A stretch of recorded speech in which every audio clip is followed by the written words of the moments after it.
Selamat malam Bapak Ibu dan anak-anakku yang dikasihi Tuhan. Mari kita bersama-sama larut dalam kebersamaan ibadah keluarga pada hari ini. Mari kita siapkan hati kita untuk masuk dalam kebersamaan dengan mengaku dalam hati kita yang demikian.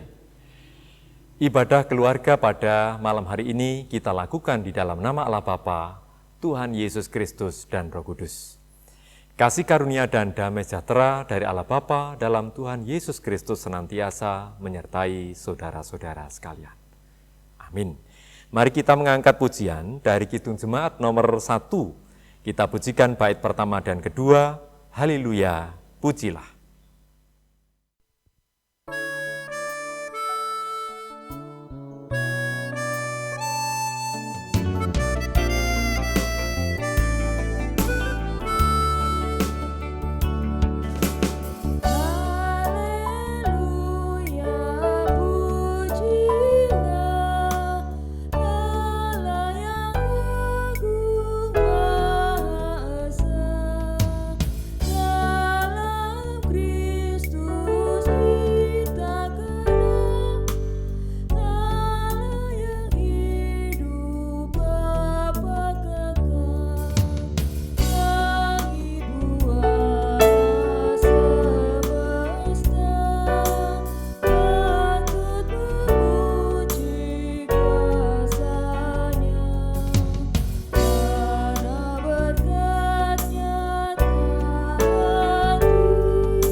Saudara-saudara, kita dihantar dengan sabda pembimbing kita pada saat ini terambil dari kitab Roma pasal yang ke-12.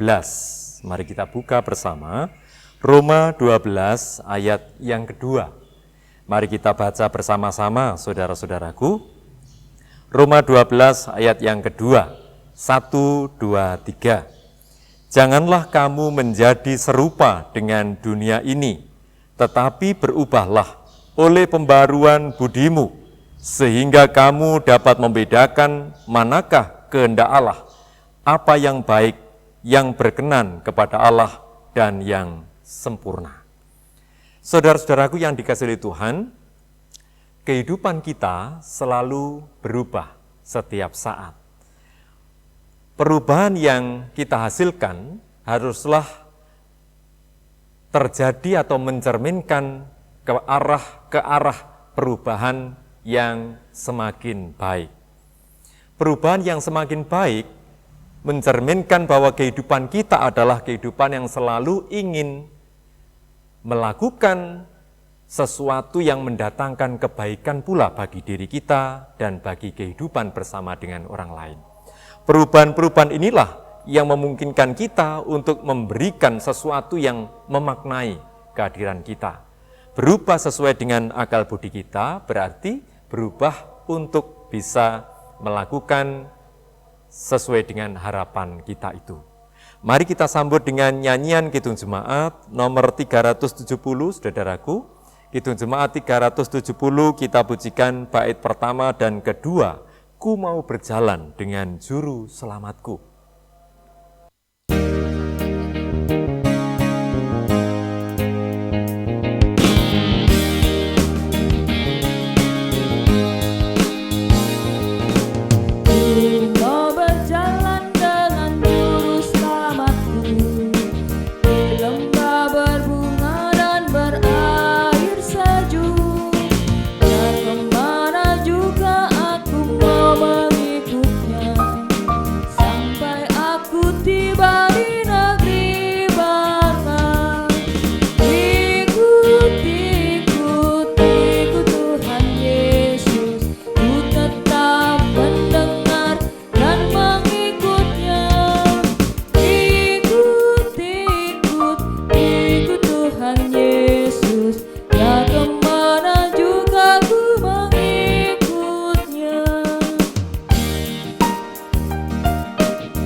Saudara-saudara, mari kita menyiapkan diri kita untuk merenungkan firman Tuhan pada saat ini. Kita siapkan dulu bacaan kita terambil dari kitab Yunus, saudara-saudara. Yunus pasal yang ketiga, ayat 1-4, Yunus 3, ayat 1-10, sampai pasal 4, ayat yang keempat. Ya. Sebelum kita baca, mari kita bersama-sama berdoa. Puji syukur kami naikkan hanya kepada Engkau, ya Allah, yang telah membersamai kehidupan kami, keluarga kami masing-masing, hingga sampai pada hari ini. Terima kasih untuk seluruh berkat yang telah kami nikmati dan kami terima, yang membangkitkan kekuatan bagi kami untuk terus menyatakan kasih Allah hidup di tengah-tengah keluarga kami. Bapa di dalam surga, kami bersama-sama akan merenungkan firman-Mu. Berkatilah kami dengan hikmat dan pengertian, supaya kami dapat menerima firman-Mu pada saat ini yang semakin meneguhkan kami dan iman kami boleh kami nyatakan dalam kehidupan sehari-hari. Kami menyadari akan kelemahan dan keterbatasan kami, oleh karena itu tuntunlah dengan kuasa Roh Kudus-Mu, agar kami dapat menangkap setiap pesan yang kami terima pada saat ini, dan dapat kami nyatakan. Berkatilah hamba-Mu yang akan menyampaikan, menjadi perantara untuk menyampaikan firman Tuhan ini. Berkatilah dengan hikmat, supaya segala sesuatu yang kami dengarkan bersama hanya seturut dengan kehendak-Mu. Di dalam nama Tuhan Yesus kami berdoa. Amin. Saudara-saudara, Yunus 3 ayat 1-10, dan pasal 4 sampai ayat yang ke-4. Demikian bacaan firman Tuhan. Pertobatan Niniwe. Datanglah firman Tuhan kepada Yunus untuk kedua kalinya. Demikian, bangunlah, pergilah ke Niniwe, kota yang besar itu, dan sampaikanlah kepadanya seruan yang kufirmankan kepadamu. Bersiaplah Yunus, lalu pergi ke Niniwe sesuai dengan firman Allah. Niniwe adalah sebuah kota yang mengagumkan besarnya, 3 hari perjalanan luasnya. Mulailah Yunus masuk ke kota-kota Itu sehari perjalanan jauhnya, lalu berseru, 40 hari lagi maka Niniwe akan ditunggang balikkan. Orang Niniwe percaya kepada Allah, lalu mereka mengumumkan puasa, dan mereka, baik orang dewasa maupun anak-anak, mengenakan kain kabung. Setelah sampai kabar itu kepada Raja kota Niniwe, turunlah ia dari singgasananya, ditanggalkannya jubahnya, diselubungkannya kain kabung, lalu duduklah ia di Abu. Lalu atas perintah raja dan para pembesarnya, orang memaklumkan dan mengatakan di Niniwe demikian, manusia dan ternak, lembu sapi dan kambing domba tidak boleh makan apa-apa, tidak boleh makan rumput dan tidak boleh minum air. Haruslah semuanya, manusia dan ternak, berselubung kain kabung dan berseru dengan keras kepada Allah, serta haruslah masing-masing berbalik dari tingkah lakunya yang jahat dan dari kekerasan yang dilakukannya. Siapa tahu, mungkin Allah akan berbalik dan menyesal, serta berpaling dari murkanya yang bernyala-nyala itu, sehingga kita tidak binasa. Ketika Allah melihat perbuatan mereka itu, yakni bagaimana mereka berbalik dari tingkah lakunya yang jahat, maka menyesalah Allah karena malapetaka yang telah dirancangkannya terhadap mereka, dan ia pun tidak jadi melakukannya. Tetapi hal itu sangat mengesalkan hati Yunus, lalu marahlah ia. Dan berdoalah ia kepada Tuhan katanya, ya Tuhan, bukankah telah kukatakan itu ketika aku masih di negeriku? Itulah sebabnya maka aku dahulu melarikan diri ke Tarsis, sebab aku tahu bahwa Engkaulah Allah yang pengasih dan penyayang, yang panjang sabar dan berlimpah kasih setia, serta yang menyesal karena malapetaka yang hendak didatangkannya. Jadi sekarang, ya Tuhan, cabutlah kiranya nyawaku, karena lebih baik aku mati daripada hidup. Tetapi firman Tuhan, layakkah Engkau marah? Demikian bacaan firman Tuhan, saudara. Yang berbahagia adalah setiap orang yang mau mendengarkan firman Tuhan, merenungkan dalam hatinya dan melakukan dalam kehidupan sehari-hari. Amin. Mari sebelum kita merenungkan firman Tuhan, kita memuji Tuhan lebih dulu, saudara. Kidung Jemaat 436, kita pujikan bait yang pertama dan kedua, lawanlah godaan. Tiap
Selamat malam saudara-saudara, kembali saya menyapa panjenengan semua. Apa kabar hari ini? Semoga dalam keadaan sehat semuanya, terjaga sukacita dan kegembiraannya, sehingga dapat terus meningkatkan stamina kita, imun tubuh kita, dan kita tetap dapat melakukan aktivitas kita dengan baik. Baik saudara-saudaraku yang dikasihi oleh Tuhan, perenungan kita pada malam hari ini saya berikan tema merekonstruksi diri. Saudaraku yang dikasihi oleh Tuhan dan anak-anakku yang berbahagia, dalam alam pikir ketimuran atau adat ketimuran, ya, ada satu sikap yang ditanamkan kepada setiap generasi yang disebut sebagai prinsip hormat. Ya, sebagian dari kita dari berbagai macam adat di wilayah pelayanan kita, tentu kita mengenal adanya prinsip hormat. Bukan hanya di dalam adat Jawa, tetapi juga adat Batak, adat Manado, ya, kemudian Sulawesi, dan setiap adat di budaya ketimuran itu mengajarkan prinsip yang sama, yaitu prinsip hormat. Saudaraku, di dalam prinsip yang biasanya orang dituntut untuk bersikap hormat, itu dilakukan kepada orang yang memiliki status lebih tinggi dari dirinya. Ya, misalnya lebih kaya, ya, ataupun juga lebih tua dari dirinya. Itu biasanya diberlakukan atau berlaku dalam hubungannya dengan orang lain. Hal ini nampak, saudara, dari contoh sederhana yang setiap hari kita lakukan dalam percakapan dengan orang lain. Ketika kita memakai bahasa komunikasi kita. Saya ambilkan contoh saja karena saya adalah orang Jawa, maka saya akan memakai bahasa ngoko dan kromo, saudara. Ya. Ngoko untuk berkomunikasi dengan orang yang status sosialnya sama, mereka yang sebaya, ya, mereka yang setara, atau lebih rendah. Namun juga kita memakai bahasa kromo, ya, dengan teman berbicara, teman berkomunikasi kepada orang-orang yang lebih tua atau lebih tinggi status sosialnya.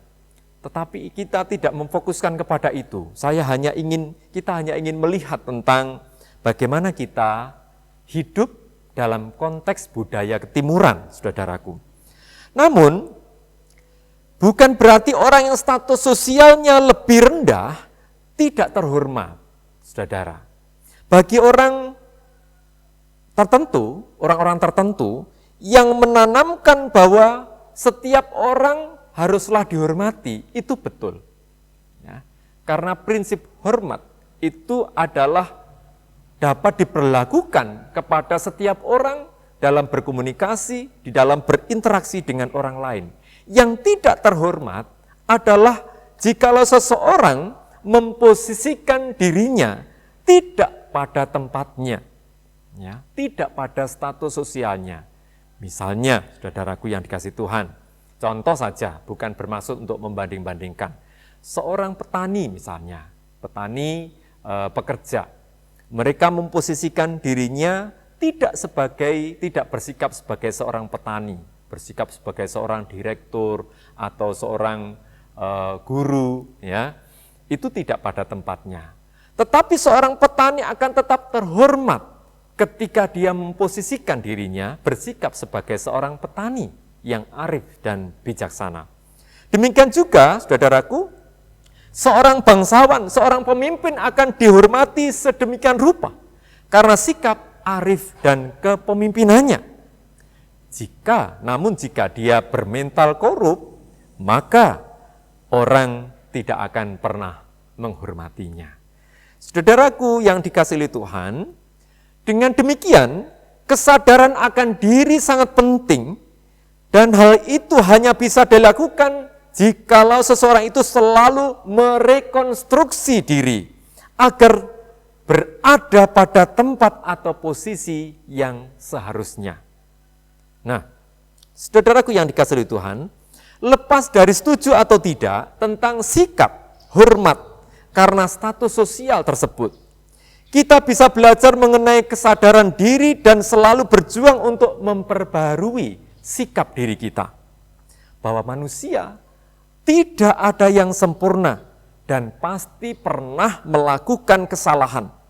Oleh karena itu, kita harus beranjak, mau memperbaiki sikap diri kita.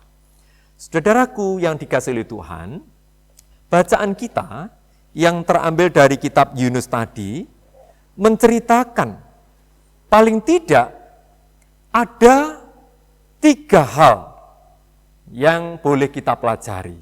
Nah, kita belajar dari 3 tokoh yang diceritakan di dalam bagian bacaan kitab Yunus ini.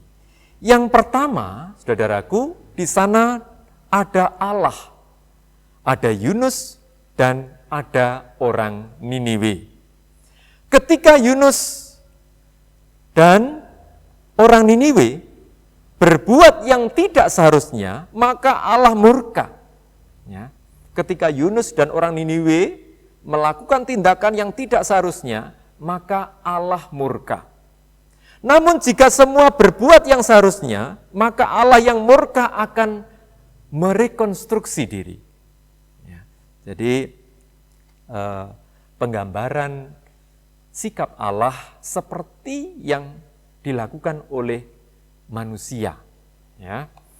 Kita menemukan fakta umat manusia yang tidak mau percaya dan melakukan kejahatan, lalu Allah murka.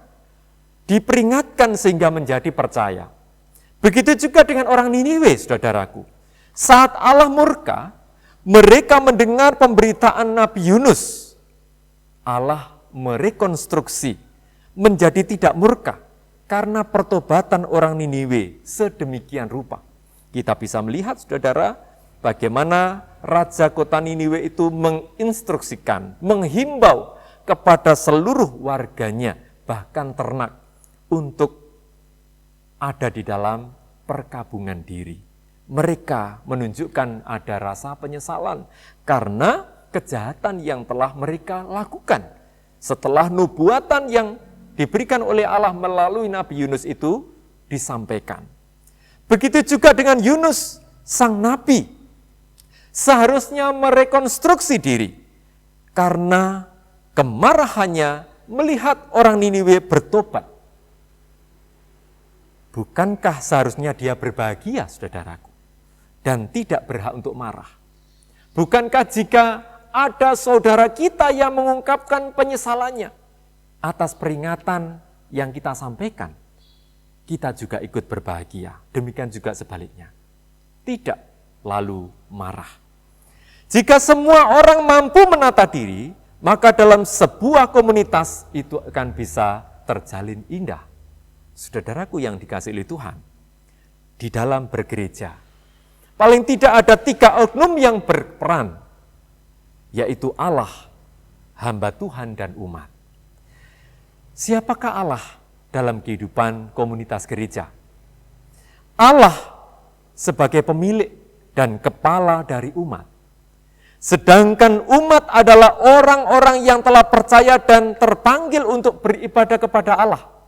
Dan hamba Tuhan adalah pelayan Allah yang ditugaskan untuk melayani umat. Saudaraku, dari 3 oknum yang berperan dalam kehidupan bergereja, Allah berkarya sesuai dengan kehendak bebasnya. Yang sering melanggar kapasitas adalah pelayan dan umat. Yang seringkali melanggar apa yang menjadi kapasitasnya adalah pelayan dan umat. Umat, jemaat atau manusia seringkali memposisikan sebagai Allah. Mereka sering menganggap hamba Tuhan atau pelayan adalah hambanya.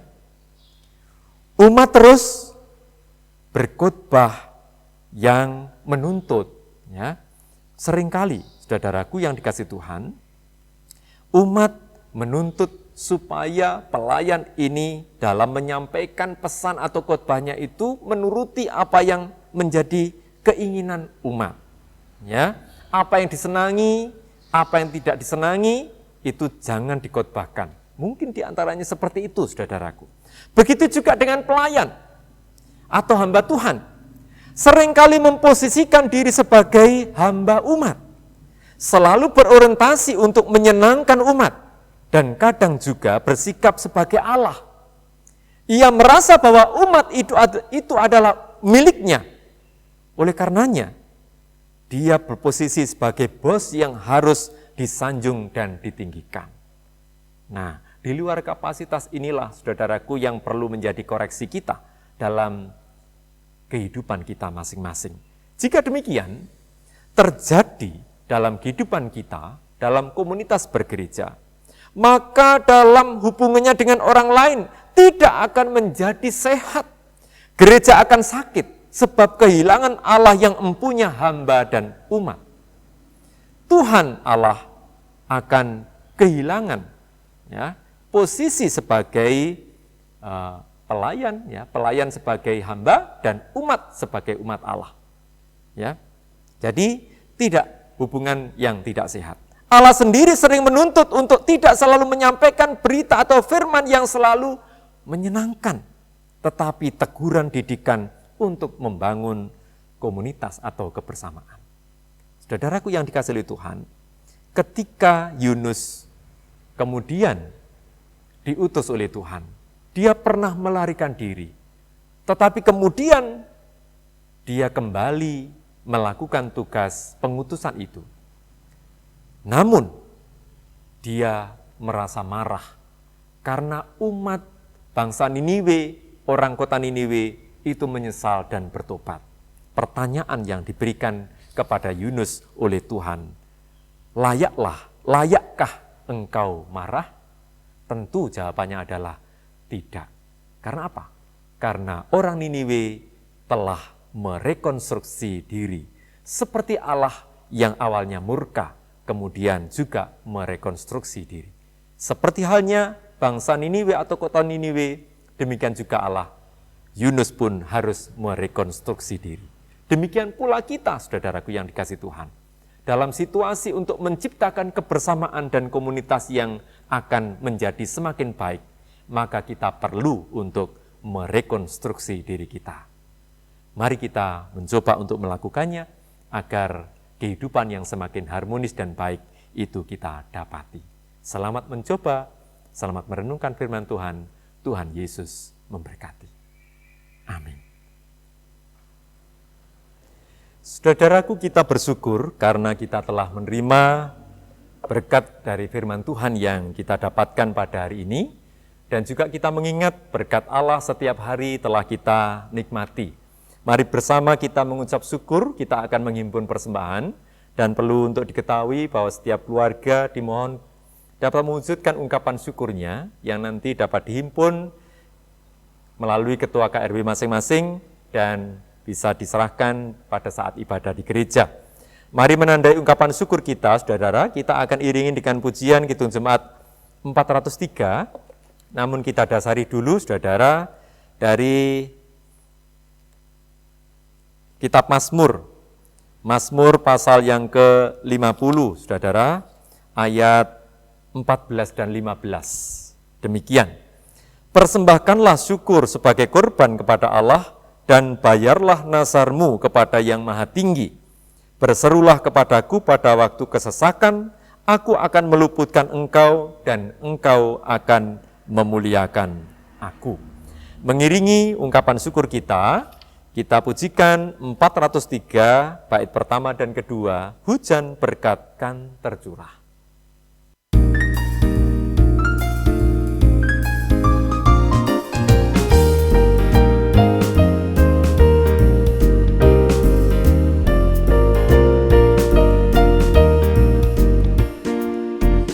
Hujan berkat kan tercurah, itulah janji kudus, hidup segar dari surga.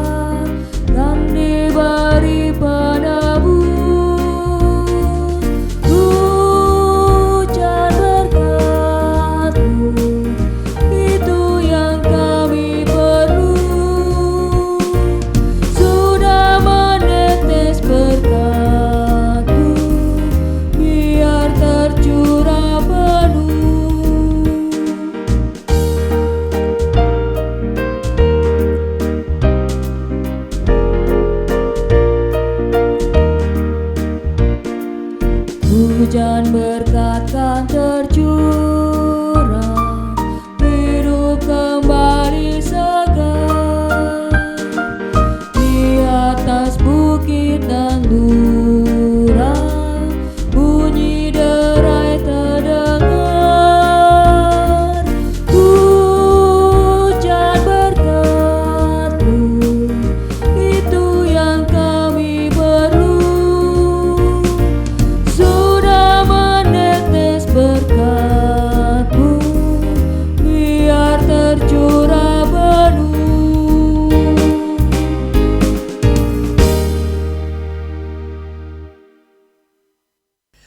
Mari kita serahkan persembahan yang telah kita himpun, saudara, dan sekaligus kita akan berdoa syafaat. Mari kita berdoa. Kasih setia-Mu yang begitu besar atas kami, ya Tuhan, kami rasakan begitu nyata dalam kebersamaan pada malam hari ini. Kasih yang kami terima melalui sapaan firman-Mu menguatkan kami, untuk kami belajar menjadi pribadi yang selalu terus dapat merekonstruksi diri kami dari hal-hal yang telah membuat kami jauh dari sikap yang mencerminkan akan anak-anak-Mu yang baik. Dan ada banyak kesalahan yang telah kami buat. Kami bersyukur pada saat ini Engkau ingatkan kami dan kami ingin berubah seturut dengan akal budi yang Tuhan berikan. Bapa di dalam surga, perkenankan kami saat ini juga memohon berkat kepada Engkau untuk setiap rencana kami, kegiatan kami, pergumulan kami. Kegiatan gerejawi yang menjadi bagian dari sarana bagi kami untuk bertumbuh dalam iman. Kiranya Tuhan berkati seluruh kegiatan-kegiatan jemaat mulai dari anak-anak sampai dewasa. Lebih-lebih dalam situasi yang saat ini perlu terus kami sikapi dengan bijak. Tuhan membersamai kami. Begitu pula seluruh pelayan-pelayan jemaat, mulai dari unsur anggota majelis jemaat sampai pamong, anak dan remaja, dan seluruh pelayanan yang sampai hari ini tetap terselenggara.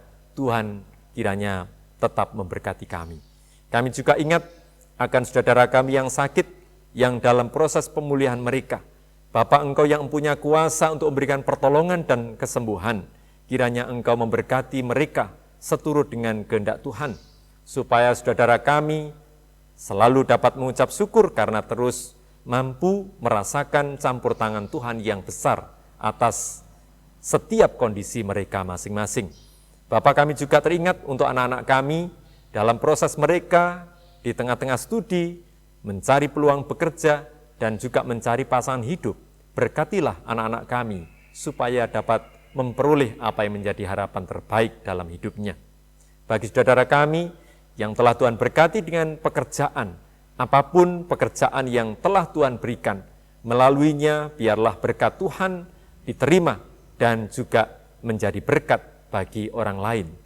Bapak, terima kasih Engkau nyatakan kepada kami juga pemerintahan bangsa kami yang terus dapat menata dan menyelenggarakan pemerintahan ini dengan baik.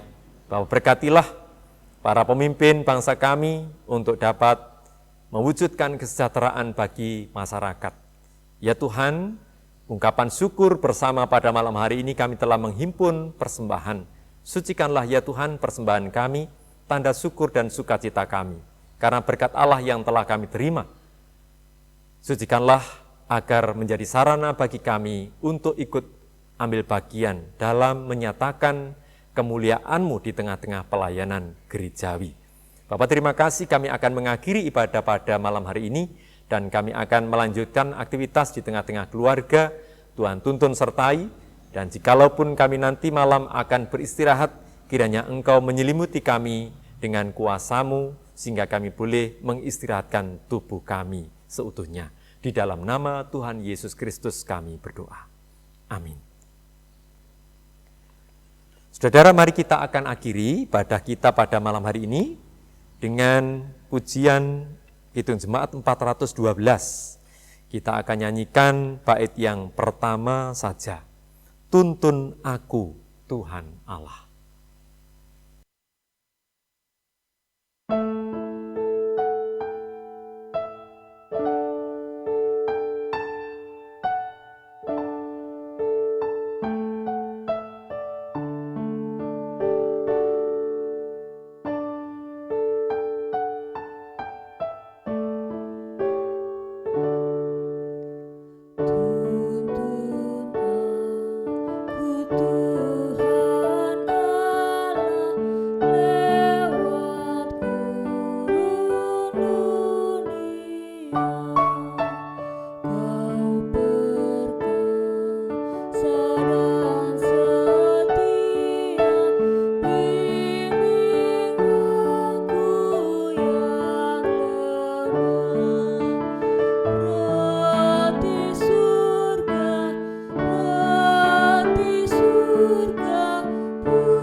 Saudaraku, mari kita undur dari ibadah malam hari ini dan terimalah berkat Tuhan. Biarlah kasih karunia dan damai sejahtera dari Allah Bapa di dalam Tuhan Yesus Kristus dan Roh Kudus akan membersamai, menyertai dan memberkati keluarga-keluarga milik Tuhan saat ini sampai kekal selama-lamanya. Haleluya. Amin. Terima kasih Bapak, Ibu, dan Saudara, serta anak-anak yang dikasihi Tuhan. Demikian ibadah sudah selesai. Tuhan memberkati dan selamat malam.